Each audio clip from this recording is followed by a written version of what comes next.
Okay. Good morning, good afternoon, buenos dias. I am very pleased to see so many of you joining us to celebrate the launch of a very timely book by June Ehrlich, Natural Disasters in Latin America and the Caribbean.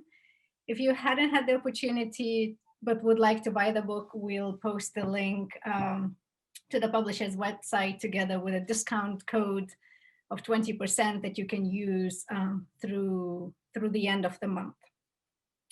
My name is Yeva Yusonite, and I am the Watson Family University Associate Professor of International Security and Anthropology at Brown University.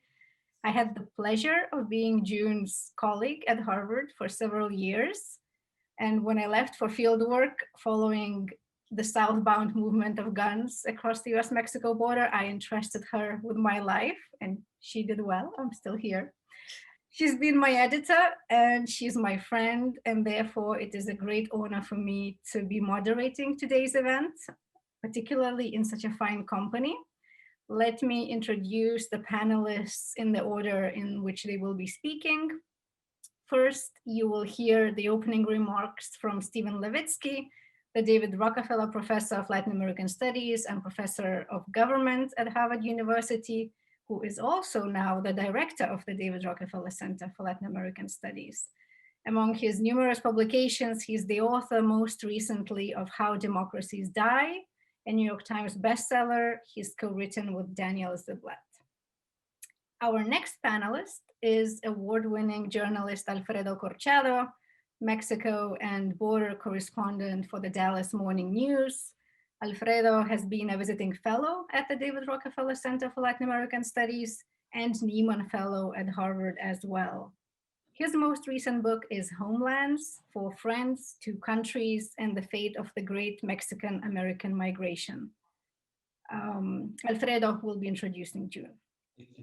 Following June's talk, we will hear a commentary from Diane Davis, the Charles Dyer Norton Professor of Regional Planning and Urbanism at Harvard's Graduate School of Design. She's the founder and curator of the Mexican Cities Initiative at the GSD and recently authored a study of urban resilience in situations of chronic violence. After Diane's comments, we will open the floor for questions from the audience. So you can use the Q&A function at the bottom of the screen to type in your question anytime during the event, and we will get to them after June's presentation. So without further ado, Steve. Thanks, Yeva. I'm going to be very, very brief because we want to hear from particularly from June and Diane. But I want to thank everyone for organizing this panel and welcome you all on behalf of Dr. Klass. As most of you know, or most of you should know, June Ehrlich is the heart and soul of Dr. Klass.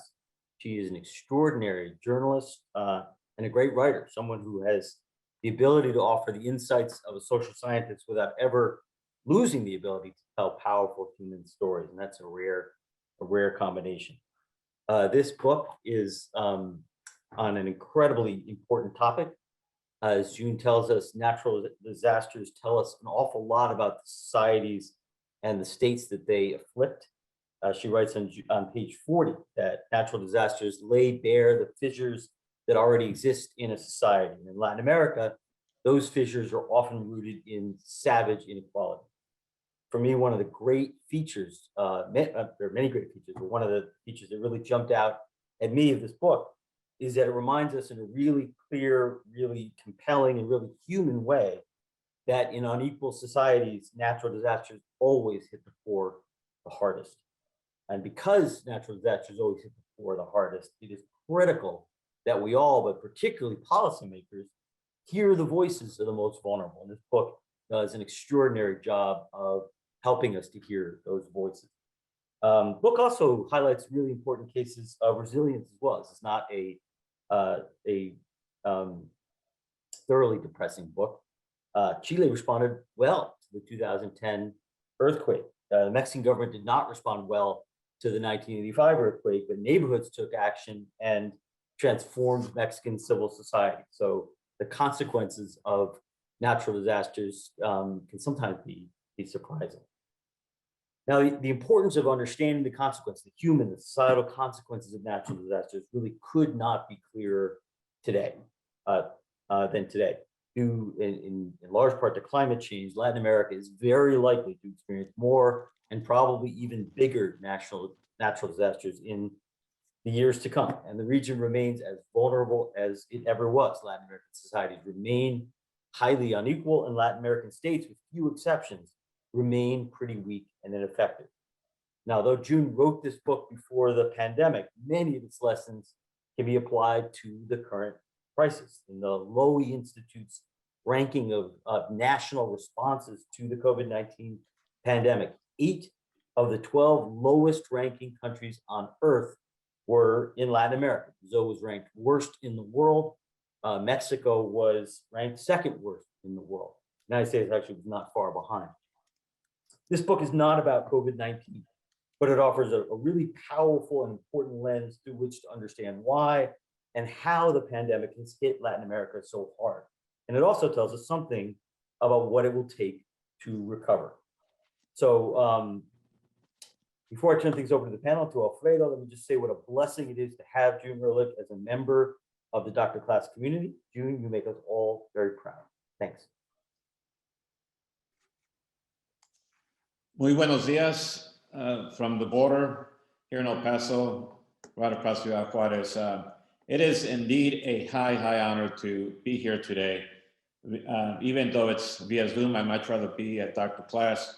But it's a great honor to introduce a great colleague and even a better friend, June Ehrlich, who has paved the way for so many generations of journalists across the Americas. At a time when we question and debate how we survive as journalists, June Carolyn Ehrlich has been too busy answering the bigger question: how do we survive climate change? As she writes so eloquently, while many flee violence and poverty, natural disasters set the stage by destroying economies and uprooting lives. Natural disasters hasten immigration. They are often the spark that causes people to leave. One of my favorite passages or chapters was chapter 4, where she writes on page 77, natural disasters have been shaping the history of migration and history itself. June's poignant words have been haunting me lately as we here on the border cover the latest influx of Central Americans, Ecuatorianos and Cubanos, who have now rooted themselves in everyday life in Ciudad Juarez, very much like Haitians have in Tijuana. Today, a congressional delegation from DC is on the border trying to understand what's behind the latest numbers. And unfortunately, I'm gonna have to leave early to cover this visit, but I will make sure to tell them to please pick up a copy of June's book to better understand what's happening, what the story behind the latest numbers. Storytelling is about understanding and informing voters, and that's the only way to protect democracy, through the truth. Ensuring the survival of rich stories is not complete without needed historical context, the type that June provides in natural disasters in Latin America and the Caribbean. June has covered Latin America from she first covered Central America from 1984 to 1988. She has lived and reported from Latin America, Bogota and Managua, from 1975, 1986, which is a secret as to how she survived so many snowfalls and the cold weather in Cambridge. She finds a way to get to Latin America, and especially Colombia. June Carolyn Ehrlich is the editor-in-chief of Revista, the Harvard Review of Latin America. She is the author of 5 books, including Disappear, A Journalist's Silence, and Telenovelas in Pan-Latino Context. She teaches journalism at Harvard Extension and summer schools and coordinates the journalism capstone and internship programs there. Until very recently, she was the chair of the board at the Maria Moore Cabot Prize at Columbia University. And I noticed that one thing that's missing in June's bio is that she is a Harvard Neiman Forever, having shepherded and hosted so many classes, including the best ever class, the 2009 Neiman class. June, it is indeed a pleasure and an honor to be here and to introduce you and to thank you also on a personal note for being my editor on my two books, Midnight in Mexico and Homelands. Gracias, June. Gracias, Alfredo. Thank you very much, Alfredo, Yeva, Steve, Diane. I'm just so emotional to have all of you here. Gracias por venir. Gracias por escucharme. Many of you have asked how I got interested in the subject of natural disasters. Well, it was 1974, and I was the only Spanish-speaking reporter on a New York Times-owned paper in Central Florida. And there was a woman in the community. It was not at all a Latino community. I think I knew all 10 people who were from someplace else. And she, after Hurricane Fifi, organized a drive of clothes and toys to take down to Olanchito, Honduras, her hometown. And the paper sent me to accompany on this trip, my first international reporting trip. But the hurricane was already over. There's a moment in natural disasters that we see so many movies, so many stories, so many poems about, which is that fierce moment of the hurricane whipping through the trees and taking off the leaves, of the tsunami and its powerful waves, the earthquake rending the earth asunder.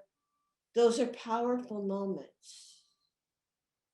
But what I became interested in going to Olanchito after the earthquake, after the hurricane, and then a year later, was the long-term impact of natural disasters.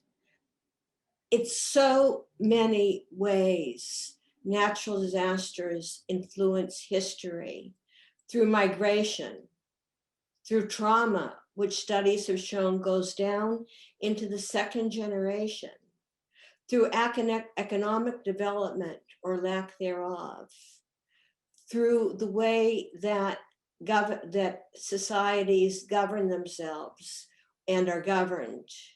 So rather than talk to you about what I've written, I'm going to read to you a little of what I've written.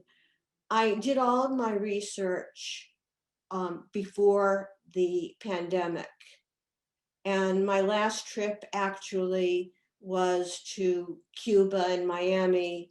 And I remember walking through and spending extra time in the Miami airport, waiting for the flight to Boston, and sort of avoiding the airlines that were coming in from Asia, not having any idea that in just a couple of weeks, our lives would be totally transformed. So on my first chapter, I wrote during the pandemic, and that's what I want to read for you. Natural disasters can provoke social reform or foster corruption. They bring out the best and worst in people. Psychologists try to understand the trauma they cause.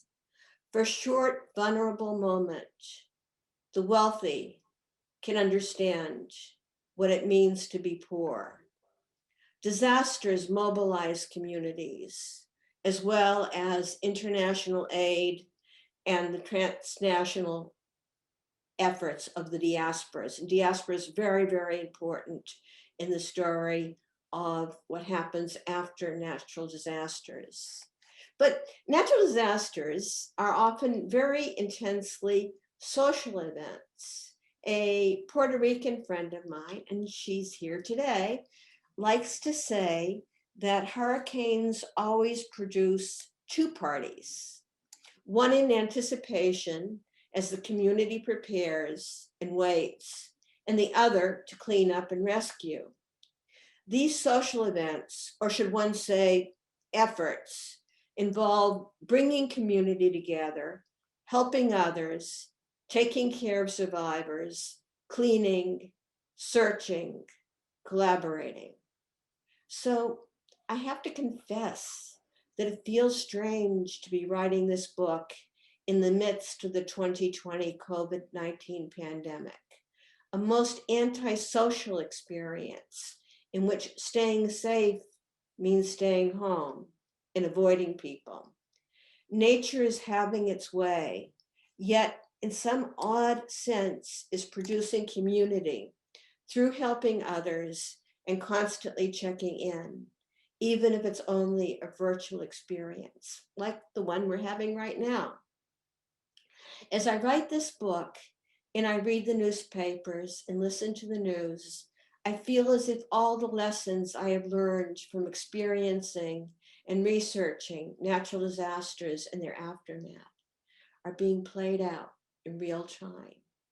Every time I walk out of the house with my mask on, carefully maintaining 6 feet of distance from other people, and sometimes even if that means almost getting run over by a car, I experience the arbitrariness, vulnerability, and fragility that people feel at the hands of a natural disaster. That virus might land on me or it might not. If it does, I might get very sick. I might not get sick at all. And even if I don't seem sick, I can give it to someone else. It is totally and completely being at the mercy of nature. In January 2020, I made a trip to Puerto Rico when the ground was still trembling with a series of earthquakes. I visited towns in the south where the quakes had hurt the hardest. Engineers had started to mark houses with different colors to indicate whether they were inhabitable, able to be repaired, or would have to be torn down.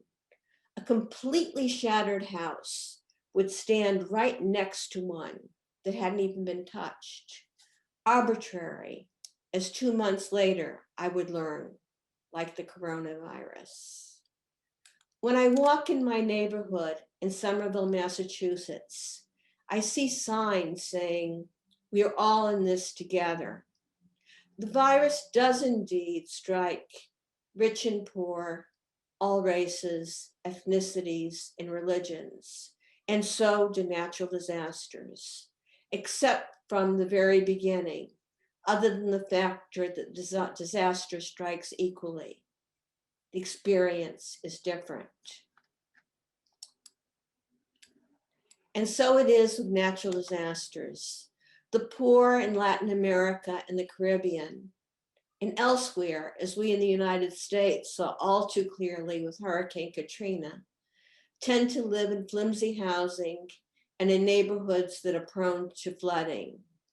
They do not have the means to prepare or have nowhere to go.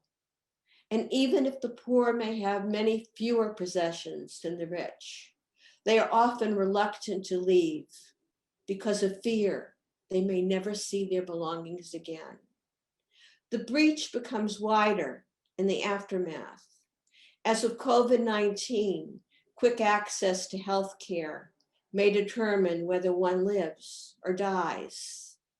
Both with COVID-19 and natural disasters, the rural and urban poor suffer because they live far from any hospital or any hospital that will take them.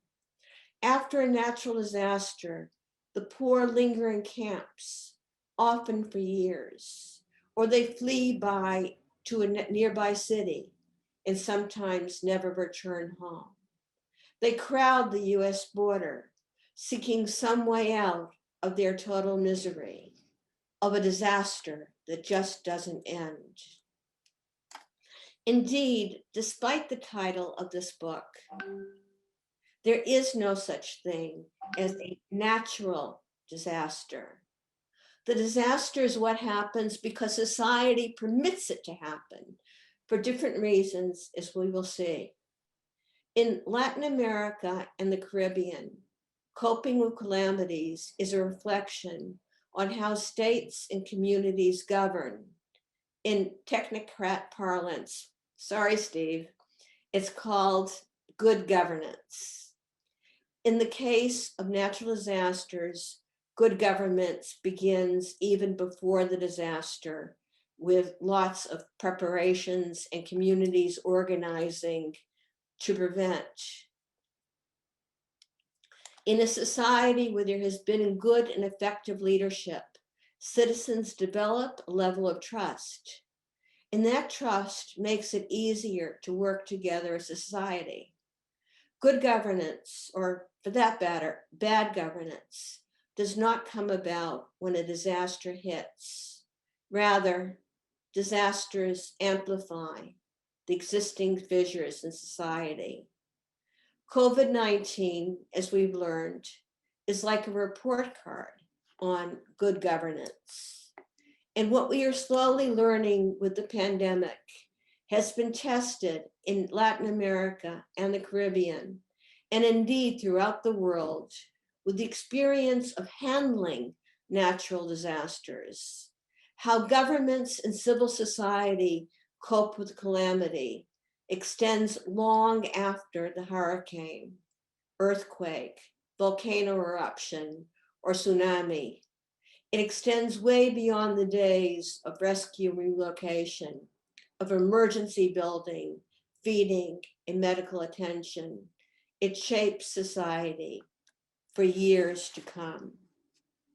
What systems do we need to put in place to prevent or mitigate the next health crisis, the next natural disaster? Natural disasters open this window into society's needs. It's not just a matter of rebuilding tumbled buildings and the damaged infrastructure. Diane Davis, who will be my commentator afterwards, knows well the experience of Oaxaca, Mexico, where a 2017 earthquake and subsequent tsunami destroyed communities' livelihoods, as well as their homes and infrastructure. One has to think about long-term, about rebuilding, or building what was never there to begin with. The other Harvard program, Recupera Chile, which also I wrote about, is in southern Chile, where towns suffered the impact of a devastating earthquake and tsunami in 2010. Again, it's thinking about the poor. It's thinking about the communities. It's building laboratories to make a better future. And in doing so, voices need to be heard. Natural disasters happen to individuals. One mourns alone the loss of a sibling, a parent, a child, a friend, a neighbor, a television that has taken years to pay for, a photo album that can never be replaced, a bridal dress that is lost forever. And yet that mourning takes place in a community too, as did the initial rescue and recovery. And reconstruction will happen in an effective way only if it is thought of in terms of both individual and community needs. The trauma lingers on, as it will from COVID-19. A word used a lot in disaster studies is resilience, the ability to cope, survive, recuperate. And for many years, that resilience so characteristic of Latin America and the Caribbean, particularly among the poor, was interpreted as having overcome emotional pain and vulnerability. But resilience and emotional pain coexist. And very often, as soon as the practical problems are resolved, is when the trauma emerges. Then people flee from the disaster. They flee from the disaster-struck homelands because there are no jobs and no food. They also leave for what they think will be a few months to earn enough currency, hard currency, to rebuild a house. Sometimes they return. More often they do not. And the next time the disaster strikes, they will be part of that diaspora that energizes to help the folks back home. COVID-19 has taught us, kind of belatedly, that we live in a globalized world. The virus did not and will not respect borders, bouncing from China to Italy to the United States and virtually every country around the world. It is the first time in my lifetime, probably yours, that we are all in the same situation together, even though some of us may bear the brunt more than others. I would hope that the approach to solutions, as with the solutions to natural disaster, might be as globalized as the virus itself, as is the experience of natural disasters. We must think of the individual and we must think of the community. 35 years ago, I watched another human being die on a television screen, and her face is forever with me. She died of a natural disaster, not a pandemic. But she really didn't die of a natural disaster. Just as those hundreds, or is it thousands of people who couldn't get a ventilator, who couldn't get a medical mask, who couldn't reach a hospital in time, really didn't die of COVID-19. They died of structural problems. She died because no equipment was available to rescue her. Her name was Omaira Sanchez, and she was barely a teenager when she was trapped by the mud of an avalanche for 3 long days in Armero, Colombia. I write of her extensively in the chapter on trauma. And when I was writing the opening chapter, I didn't plan to write about her. But then I read of another little girl who died, this time after the earthquake in 2010. Like Omaira, Anaika San Luis, 11, was trapped in the rubble of her house. For 48 hours, volunteers, civil society, tried to save her. Her right leg was pinned under a steel beam. "My Lord God, save me," she cried. Neighbors found a portable power saw and a generator. Anaika was free. A local doctor could only offer some painkillers. The nearest hospital was 3 hours away. She bled out before she got there. She was buried in her Girl Scouts uniform and a veil. Omaira and Anaika are individual faces of collective calamity. We cry for them and wish things would have been different. Omaira and Anaika are also reminders that we must face disasters even before they begin. That the next time there must be access to equipment and to hospitals. That the next time little girls can grow up to be productive members of society. Thank you very much for joining me here today. I'm so moved to see so many of you. Mil gracias.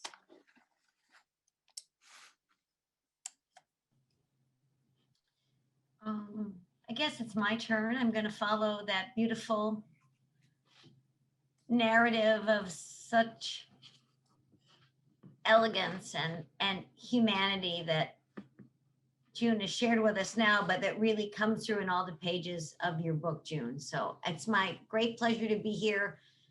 I, like everybody else, want to heap applause on you as a kind of the heart and soul of Dr. Class. I do want to make a little comment and say, why did I never get you to be my editor? Because everybody's used you as editor, but after reading this book, and of course I've read all of your work before, and you've done so many wonderful issues of Revista, etc. But it's a real great pleasure to be here to be able to make a few comments on this book. And I'm not going to go too long because you've already given us a good sense of what you're trying to accomplish with the book, and I know there'll be questions.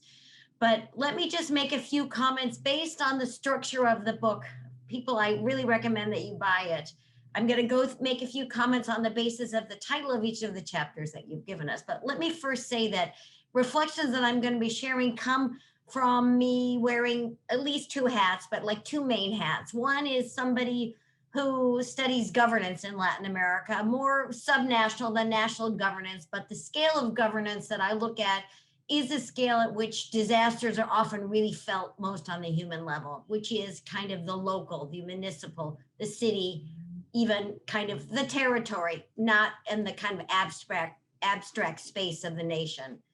And the second hat that I'm wearing when I'm making comments is as one of the initiators and co-directors of a program that we've had at the Graduate School of Design that I've been co-directing for the last 4 years in the Master of Design Studies. It's called a program in risk and resilience.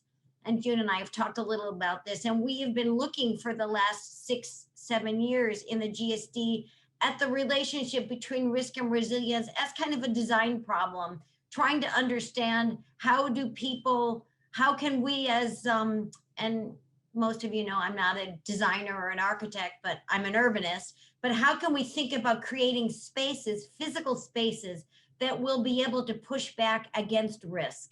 So that's this idea of kind of risk and resilience. And I actually teach a class this semester called Theories for Practice in Conflict, Crisis, and Recovery. And I'm going to talk about your book in that class too. I wish I'd known it when I set up the syllabus, but some of the themes that you've covered are things that we've been talking about in my class and we've been talking about at the GSD. And I just want to share some of those for everybody with the encouragement that you look more deeply at June's book to find out a little more. So the first, she starts out, chapter 1 is called Writing Natural Disasters, an Overview.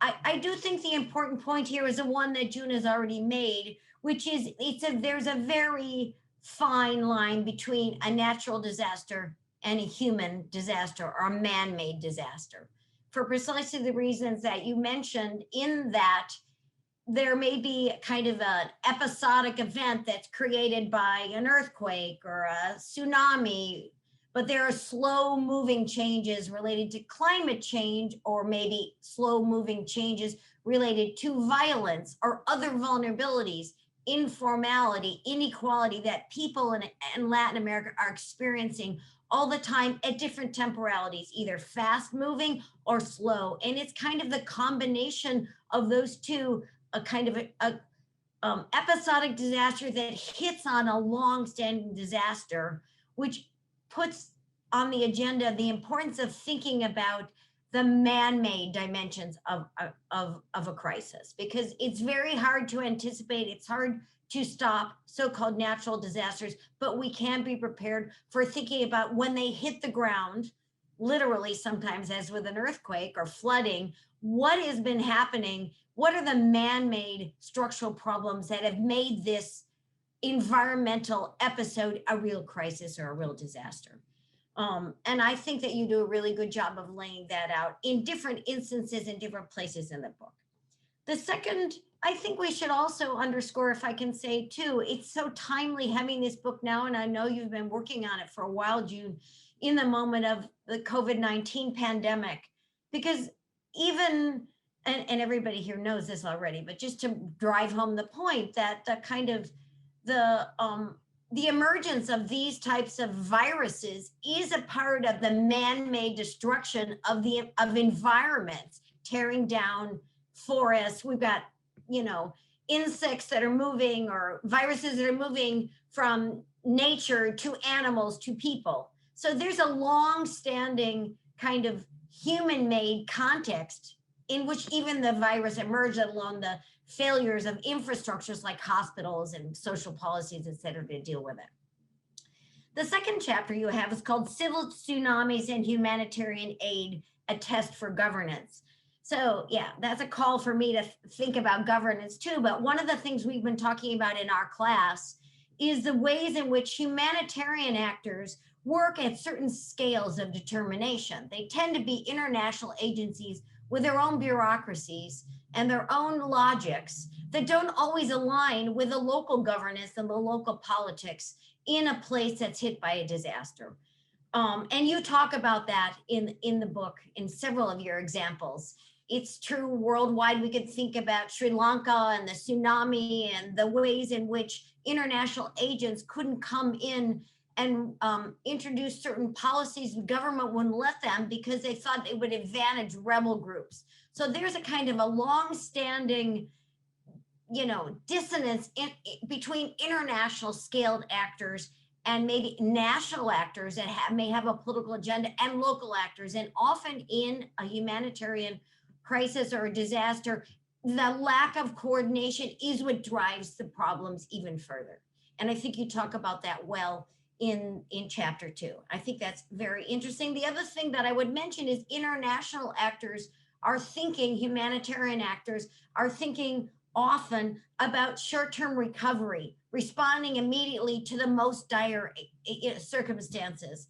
Whereas often, if we're lucky, national actors, or even let's say urban actors, subnational actors, are thinking about longer-term rebuilding and recovery.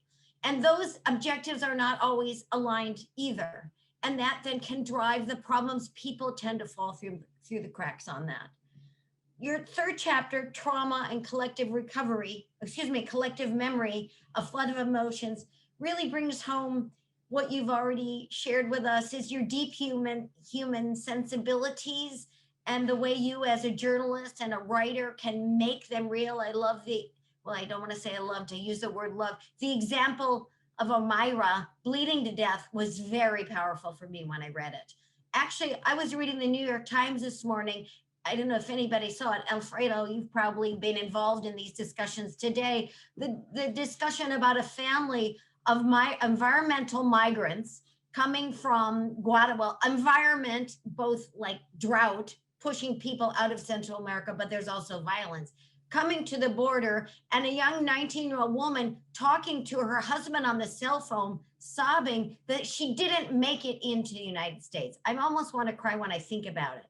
And this idea of the trauma and the emotions and the collective memory, this young woman with her child who's probably been on the road, and then there were people at the border who've been living in camps for 2 years, thinking they're going to get across and not able to get across.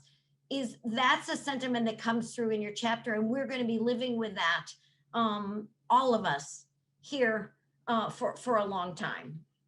I think that also brings me to actually your fourth chapter called Immigration and Diaspora, a Torrent of Dreams. And what the kind of example that I've just shared does for me with respect to thinking about disaster and crisis in Latin America, which is the theme of the book, is the way in which the fate of the region is tied to the fate of the United States. So a disaster, continuous drought in Guatemala or El Salvador or Colombia is going to be a problem for other countries, and especially the United States. And we have to face up to that. And this is in a way a dilemma, because I was just saying that international actors that are scaled to deal with a policy problem at one scale, maybe not well attuned to understand it if you're at a global scale at either the national or local scale. But this is a transnational problem, connecting people at one scale to the next, And we have to start training policymakers, governance, humanitarian experts to be able to understand how to manage across those scales. And that will require international diplomacy and conversations across scales all the time. Just a few more comments, because there's just 2 more chapters. 5, the preparation and the recovery in Chile and Cuba. And you talked a little bit, and you've talked, and also I thank you so much for mentioning so much of the work we've done, the Graduate School of Design on the earthquake in Oaxaca in the book, as well as some of my own work on the 85 earthquake in Mexico City, which in a way, and you've talked about this, and it leads me to my discussion about the Chile and Cuba case, is the ways in which not just governments, but citizens themselves are also major protagonists in responding to crisis. I think you mentioned the piece that I have in Larry Vail's book on the resilient city that describes the way in which the 1985 earthquake in Mexico City generated a social movement that transformed democratization in the capital city of Mexico, that really changed longstanding political problems because of the mobilization around an earthquake. And in that chapter, your chapter here in Preparation and Recovery, you really talk about the ways in which governments and citizens, their relationship changes in the context of a crisis. And to me, as somebody who studies governance, that's the most powerful thing about crisis, man-made or human, which is the ways in which it will challenge governments. And if they step up to the plate, they can produce positive change. And if they don't respond, it creates crisis in governance. And I've actually been writing a little bit about that in the context of the pandemic, the crisis in governance, looking at Bolsonaro, looking at Trump, looking at even in Mexico, the ways in which the government, national government, may have an agenda that doesn't align with the everyday needs of people in a crisis.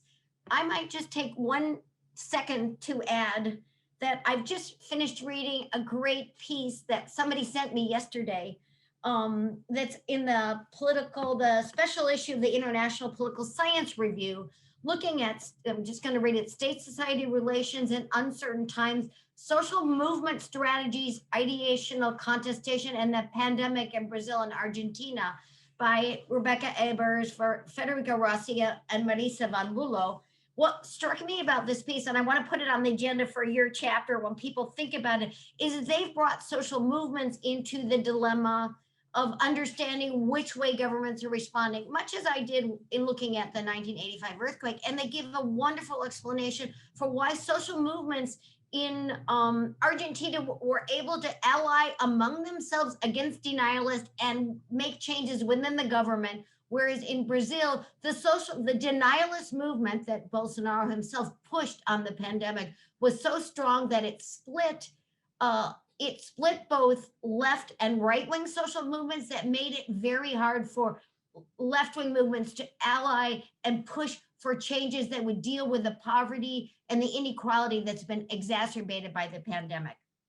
And that only leads me to the last thing, your last chapter, Lessons and More Fissures, Mexico and Haiti. And there you mentioned, thank you, our work on Oaxaca. One of the things that and I think this builds on that point about social movements, one of the things that we tried to do in that work that was funded by Dr. Class, so thanks Steve and gang, was to not think about recovery only in Oaxaca. And we looked in that case at Oaxaca, not Mexico City, because civil society was already quite organized and to make demands on the state. But in more peripheral parts of the country, the poor, more marginalized, with heavy flows of migrants, people that don't even have the same social capital as in a place like Mexico City, that people were thrown for a loop by the earthquake, and the government was like hardly to be found. It didn't have relationships with those impoverished people. And so, and those communities that had learned to be so autonomous on their own. And what we did with our students was go down there and try to think not about recovery. We called the project Beyond Reconstruction, to take this moment to address all the inequalities, the poverty, the exclusion that had been existing for decades and decades, and use the crisis of the earthquake to help organize with communities themselves how they could recover, well, not recover, how they could build the societies that they wanted moving forward. Not necessarily thinking about recovering, because in many places in a disaster, it's the kind of lack of resources and the state neglect that makes it a disaster. So usually you don't always want to recover. You want something new and something better. And just to finalize, these are the kinds of themes that are all over the text, threading through every chapter in June's book. I think it's a great contribution. It's a perfect time. Maybe I'll have you come talk to my class before the end of the semester. And just thank you so much for writing this. It's a really important piece for all of us. Thank you so much, Diane. I'd be glad to come to your class, anybody else's class who wants. I guess back to Yeva. Yes, back to me. I see that there have been some questions already posted. We are waiting for more questions, so please type them in. I would like to start the conversation by posing June a couple of questions that came up when I was reading the book. And one of them is very much you open the book and throughout the book, you reflect on your experiences of being a journalist. So covering disasters, you begin, and today in your presentation, you began with your first reporting trip to Latin America in the 1970s when you were a young Spanish-speaking journalist for the Lakeland Ledger and went to Honduras in the aftermath of Hurricane Fifi. You also wrote about much more recent trip to Puerto Rico after Hurricane Maria. So from your position as a journalist, as well as an editor, how do you see the role of the media in covering disasters? You mentioned somewhere in the book that journalists are the ones who write the first draft of history. Considering this very important role, what is the responsibility of reporters as well as editors in making news, in choosing what and how to represent? And what are some of the difficulties or the mistakes that can be made bearing this responsibility? Yeah, I think the tendency of journalists, or I should say assigning editors, is to get somebody down there while the natural disaster is going on or right after it's over. And that's all really well and good and effective coverage. But I think that it is the job of journalists to push on the issues 5 years later, 10 years later, and to make the relationship. We hear a lot about people coming over the border because of violence. And that's really true. And it's a very definite threat. But what people don't talk about as much as people coming because of natural disasters, whether they be because of extreme events like the 2 hurricanes that just swept through Central America, or the long-term natural disasters like droughts. I've seen corn in Honduras that looks like the stuff you stick on your door at Halloween, where people can't grow anything. And they see as their only hope to leave. And they're as much a victim of structural violence as is the person who is the victim of actual physical violence and threats. And I think it's very much up to journalists to insist on covering that, to fight against some editors who only want the story of the day. It's still a story. Just as COVID-19 is going to be a story 5 years down the road and 10 years down the road. And this is a segue into another question that I had, and I also see that one of the audience members has a similar question. Is in the book you do write, you have this, you do write about extreme weather events, about these big earthquakes, whether it is the Mexico City in 1985 or Haiti in 2010, and these big named storms, Hurricane Mitch, Hurricane Maria, but you also do a great job mentioning, like what Diane also noted in her comments, the slow moving changes, and specific ones, specifically two, you talk about that the most frequent disasters in Latin America and the Caribbean in the region are actually floods. And you write about drought and the dry corridor of Guatemala and how, and as well as northern Mexico, and how that makes people's livelihoods untenable anymore and makes them move very often para el norte. But it is such less apparent migration than when people flee hurricanes or earthquakes is no less significant.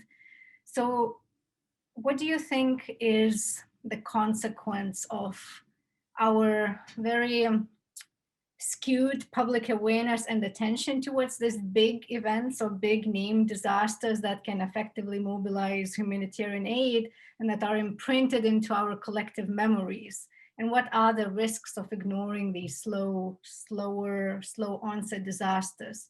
And I'll end this question by also adding Steve Ross's question he posted in the Q&A, because I think they are connected. Steve writes, the aftermath of a natural disaster tends to linger, as you say, as a chronic disaster, long-term. While social media often stimulates worldwide and even national government aid, chronic issues tend to be unheeded. Any advice for helping humanitarian aid stakeholders get more notice in the chronic phase? Yeah, really good questions. I think journalism is about storytelling. And I think that it's harder to tell a story about a drought and perhaps even about a flood. But I think we have to begin by raising awareness through journalism that these kinds of slow onset natural disasters actually cause more movement and receive less aid than the violent, spectacular ones. I think also that international organizations have a responsibility to do some educating in those regards. But I think it's a matter of looking to stories that people can relate to so that they can understand what this is all about. And it's just as much with climate change, just as much of a unnatural natural disasters as the extreme events. There are a couple questions about disaster capitalism. Silvia Alvarez asks whether you could comment on the Puerto Rican experience with Maria, especially the impact of disaster capitalism and corruption in the relief efforts, as well as I lost the question. Alvaro Jarin asks, what are your thoughts on disaster capitalism in Latin America? Not only are the poor in Latin America much more vulnerable, but how do the powerful benefit from natural disasters, as Naomi Klein argues? Do you see evidence that disasters and the rebuilding after disaster exacerbate local inequalities? That's a very hard question for me to answer because I think it varies from country to country. I think in terms, I respect Naomi Klein. I don't necessarily completely share her viewpoint. Sylvia, you're in Puerto Rico. You have a much better handle on this than I do. What I think is it takes a natural disaster, opens up the way for both the, let's call them the good guys and the bad guys to come in. You know, because you have people who come in and they're thinking along with local people about how you build something up again, how you keep this kind of thing from happening again in a community. And you have people who come in and say, you know, how can I take advantage of that situation? And I'm not denying that that happens. That certainly does happen. And it's happened far too much in Puerto Rico and places that are attractive in and of themselves. But I do think you get both the good guys and the bad guys, and that it's not just a matter of, you know, of disaster capitalism taking over once a disaster has taken place. And what about the corruption then? Larry Rotter writes, good governance has been mentioned numerous times already as a factor that can mitigate or even avoid natural disasters. Can you talk specifically about corruption as something that makes the impact of a natural disaster, especially landslides, dam breaks, boat sinking in storms, etc., even worse? I'm thinking specifically about Brazil, but would welcome any discussion in a broader context.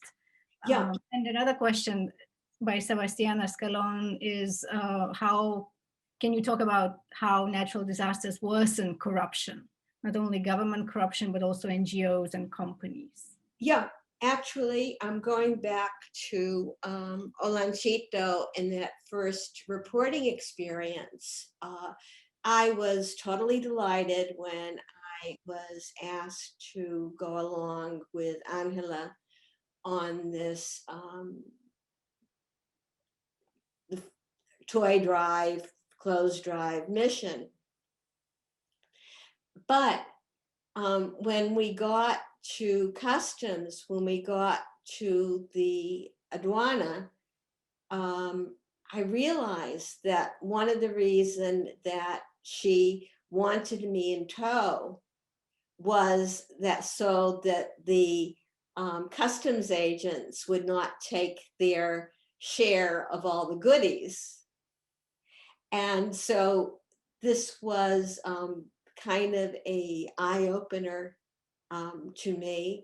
I think corruption has everything to do both after a natural disaster, when people use the international aid for their own benefit. We saw that in Nicaragua with the Somoza family. Many people now know how to take care of their share of corruption in a more less flamboyant way, shall we say. It also happens before the natural disaster, where you have building codes and you have people who let slide on those building codes because they can save money. I talk about that in the book in terms of Mexico. So you really, I think this is a really, really important topic in terms of natural disasters, both beforehand and afterwards. Yeah, I actually underlined that part in chapter 2 on civil tsunamis, where you cite a woman whose words were shared with Elena Poniatowska that put the blame on the government so squarely. And the quote is, the people who died didn't die because of the earthquake. That is a lie. People died because of poor construction, because of fraud, because of the criminal incapacity and the inefficiency of a corrupt government that doesn't give a damn about people living and dying in buildings that can collapse. And you write also in that chapter that natural disasters lay bare the social fissures that already exist in society. We have another question that's looking more maybe for positive examples. Marcela Garcia asks, given that responding to natural disasters is a reflection of good or bad governance, what are some historical models, examples of governments that have responded in a quick, efficient, and equitable manner to a natural disaster? I think Popayan, Colombia is a good example where a historic town that depended on tourism was hit by a earthquake and was rebuilt in a very thoughtful way. I think, and Diane, maybe you could come in on this in terms of Mexico City, but I think that the Mexicans, at least in terms of the capital, learned an awful lot from the bad experience of 1985 and were able to perform with glitches, but much, much better in the subsequent earthquake. I would just jump in on that, just to give you a breather, because everyone wants to ask you questions, but, and you talk about it in the book. Yes, I think in Mexico City, because there was so much mobilization for exactly the reasons in the quote that Yeva mentioned, but really active citizen mobilization. I do want to underscore, and this is why I mentioned that new article about social movements, that mobilization was already kind of nascent around other inequalities. So sometimes a disaster just kind of pushes the needle on a mobilization that's already thinking about inequities. They were pushing for democratization already. They were already pushing for more support for informal sectors, certain neighborhoods in the city. Some of these places were most hit, and then middle class places were hit as well. And it brought an alliance of different class and social forces that might not have joined together around just a political program. So the disaster kind of pushed a new alliance that had real staying power. It doesn't always happen. So maybe the lesson here is people should be mobilizing around vulnerabilities all the time. And then when a disaster comes, to be aware that when you can turn it into an advantage to make a claim. You also mentioned the Chile example, which Harvard was a big player in.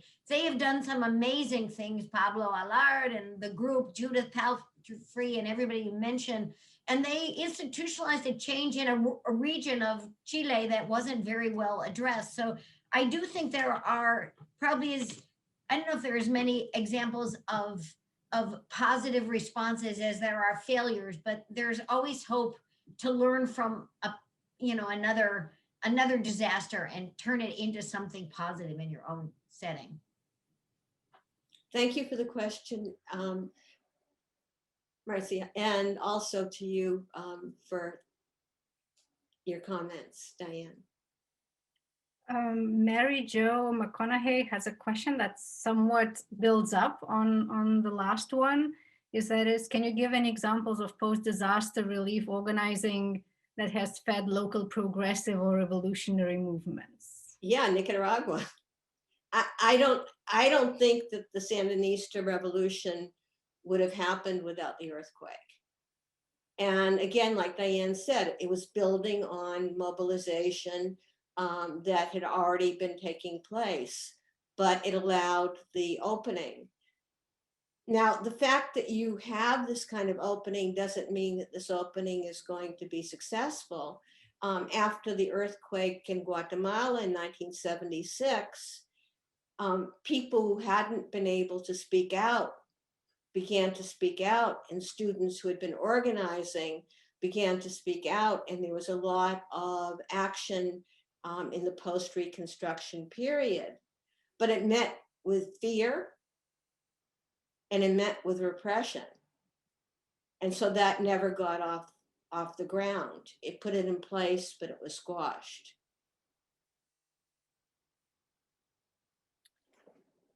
Patricia Smith is asking, what advice do you have for high school, college, or graduate level professionals? How can we lead our future leaders in helping to initiate the transnational connections that your book is helping to build? Well, first of all, I could say teach my book. Discount is in the chat. No, but more seriously, I also think it's really important for colleges and high schools who offer internships to get people in after disasters, not immediately after disasters, but to get them involved in what it means to rebuild in Oaxaca, Mexico, what it means to rebuild in the south of Chile.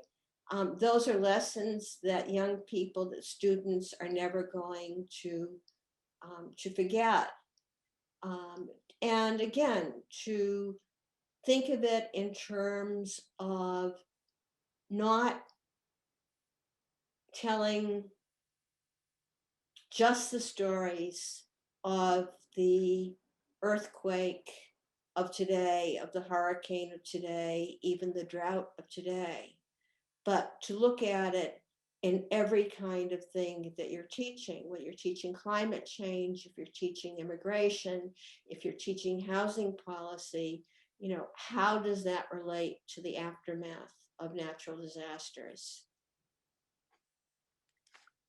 There are a couple of questions that I also wanted to ask, and you seem to have addressed in your opening remarks, that is on the title of natural disasters. So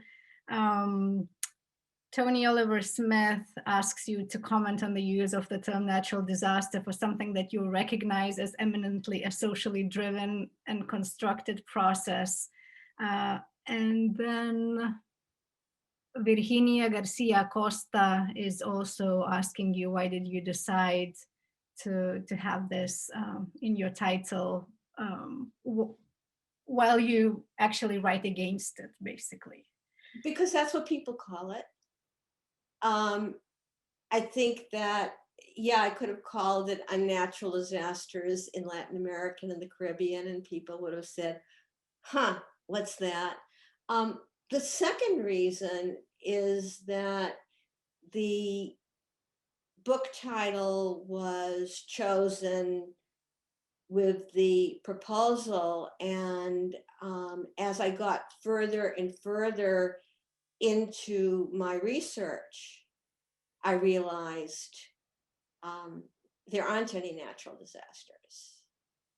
So it's those two, both a matter of timing and a matter of what we commonly call things. And then there are a couple of questions that ask for your opinion as a journalist. So one question from Nefer Munoz Solano is, it seems that governments don't plan, and flood tragedies are repeated every year, year after year. How do you get our media to write more news about prevention? As a journalist, how do you think the media could be more proactive and not just reactive? And then Steve Ross also commented, and this is in relation to the 1985 earthquake, that they tended to damage recently built government-funded buildings more severely than contemporary privately funded structures or other government buildings. This was immediately noticed and commented upon by professional engineers and by architects worldwide, but not by general media. Thoughts on changing that? Okay. I think that, Nefer, thank you for your question. Gracias. I think journalists have to try to sell stories to their editors or as freelancers that these long-term stories are significant. That, when we talk about climate change, when we talk about the corn being dry, when we talk about hurricanes, we're just not talking about some people down there who maybe aren't getting enough aid. We're talking about the whole dynamics between the United States and Central America. And I've been talking a little bit about violence and natural disasters as if they are bifurcated. But if you can't grow crops and you go to the city and you can't find a job and you pay a coyote to go to the United States because you're being messed on with the gangs and they're trying to recruit you, or they've recruited your older brother and you're scared that they're going to go after you, or you started a little business because you can't make the business of raising corn in the countryside and the gangs are asking you for extortion money. The two things, they don't cause each other. But there's not a huge bifurcation. People are living in these situations. And the second question was about, I'm sorry, I think I need it to be About the earthquake in 85 and in general, how the media could pay more attention to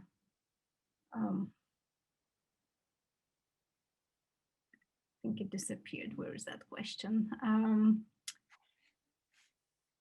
That some buildings were, like recently built government funded buildings, were more severely damaged, and it was noticed by engineers and architects worldwide, but not by general media.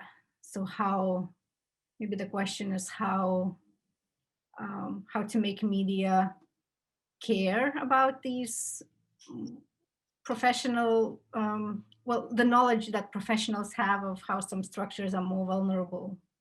Yeah, I think that's a really good question. I think there's kind of a middle ground between the actual occurrences and the media, in that you have the role of civil society groups to make, I'm thinking in particular of Mexicanos contra Corrupción, for example, of making the public aware through the media, through their declarations, through their research of what is going on.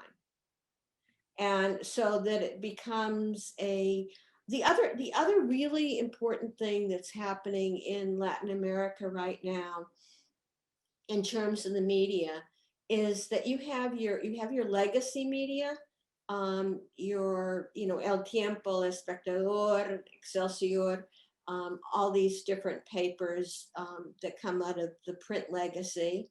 And then you have consortiums of investigative journalists who are working across countries. And very often they have been able to do stories, for example, in Puerto Rico regarding Hurricane Maria. They've been able to do stories that you could not convince an editor on a local paper to take the time and effort to put a reporter on full time. So I think this is a whole new energy bubble that is and will be going to look at natural disasters in more depth and their long-term goals. In the one of the sections that was the most painful for me to write, but also that was so deeply interesting to me, was the section on trauma. And they're looking at what happened in Armero, Colombia, a whole generation later, where you have an NGO that discovered that there were still many, many disappeared children from that avalanche. and that caused the imagination of the media to pay attention to this natural disaster a whole generation later. And I'm not just talking about the Colombian newspapers, I'm talking about the BBC, Radio Ambulante, the El País of Spain. So that I think that there is a definite kind of interaction between what civil society is paying attention to and what the media can pick up on. Very true. So we have about 10 minutes remaining and still several questions. I think we can get through most of them. One is asking about the relation. A couple of people are asking about the relationship between, or the role of the United States, maybe Latin America, to rephrase it. So John Ehrlich writes that in your book you make reference to the U.S. response to Katrina in New Orleans. Has the U.S. done better in providing other response relief in Latin American countries than it did in New Orleans? And then Arnaldo Ugarte asks, do you think that we are better connected, have more efficient relationship with Latin America than decades ago? It's a very broad question, but maybe you can connect it to the specifically disaster relief and reconstruction aid. Yeah, I think in terms of disaster relief, the important thing that Katrina taught us, John, is that all disasters are not equal. They're not the same for people. It's just not a matter of having the aid go to New Orleans, because many of those predominantly Black families never came back to New Orleans. They were exiled from their homes. I think it taught us about planning, about engineering. I think it taught us about migration. And that goes way, way beyond the kind of money that you sent to a community in the United States or a community in Latin America. I think one of the problems with reconstruction aid, and certainly we've seen it in many countries, including Haiti, is this disconnect between the international, the national, and the local. And I think that, in a certain sense, is the same thing you saw in Katrina. Have we learned our lessons? I don't know. Somehow, I don't think so. And I don't mean to be that pessimistic. Are we more engaged with Latin America? Yes and no. I think on the mega level of official policy, I think we're very, I think we're quite disengaged. I think that we are not seeing that what goes on in Latin America affects us deeply to what goes on in the United States. But on the level of, I don't even quite want to say civil society, of people, I think we're more engaged with Latin America because Latin America has become a part of us. Because Latinos are the most growing population in the United States. And because even if, we go, Yeva is there in Providence, Rhode Island, and she knows a lot about Latin America. But there are plenty of people who live in Providence. Maybe their connection to Latin America is the wonderful Los Andes restaurant. But it gets them thinking, the next time they read about Bolivia, it will interest them because of the nice conversation they had with the Bolivian waiter. It becomes a part of our lives. So I do think there is a disconnect between, and I think it's too soon to say what's going to go on with the Biden administration. But I think for years, there's been official disconnect with Latin America as a whole. And that it makes me think about what the news of the day, that the Biden administration decided to send FEMA, the Federal Emergency Management Agency, now to the border to take care of these, what the government calls unaccompanied minors, who are waiting for their asylum hearing. So you can see the issues of emergency management and US-based agency and migration from Latin America intersecting as we speak. So two more, oh, Diane, go ahead. So I just wanted to pick up on this because this is something that links you, me, and June, if I can. I know you have a couple more questions, but just brainstorming a little bit about maybe down the road. People know probably that I'm the co-chair of the Mexico Faculty Committee, so I'm super interested in that US-Mexico relationship, as are you, and your work on the border, and you started working on violence. We both share that interest. It would be very, let's leave the rest of Latin America aside for the moment. June, you did a good job in answering, but just thinking a little bit more about the relationship between the US and Mexico through the lens of disaster as a kind of enabling concept. As in my earlier remarks, I mentioned how moved I felt this morning. It's not the only time I felt moved to read about disaster at the border. You just mentioned that we're sending FEMA down there. What's happening to families there in the United States media. I wish we had Alfredo here to talk a little more about this, but June knows too. We tend to see the problem of migration at the border, of just like bodies coming in and taking jobs in the United States, et cetera.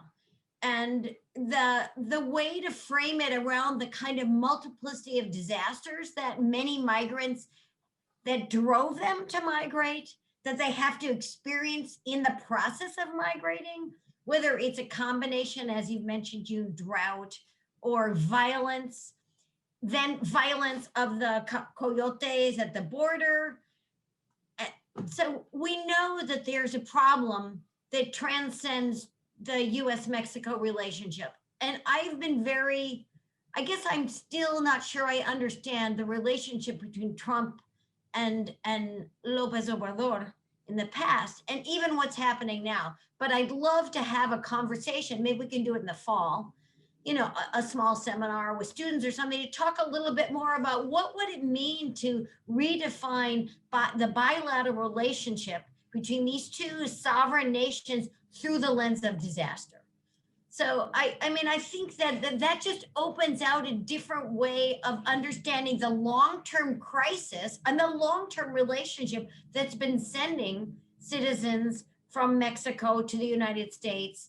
And like, what's happening? Is there a disaster in our economy that's pushing low wages, lots of unemployed folks that are pushing back against that? I just think that your book allows us to put a new concept on the table to rethink relationships that in another kind of sphere. So yeah, and Yeva, you can be involved in that because your work actually addresses that in a multiple ways. I would love to be involved in that.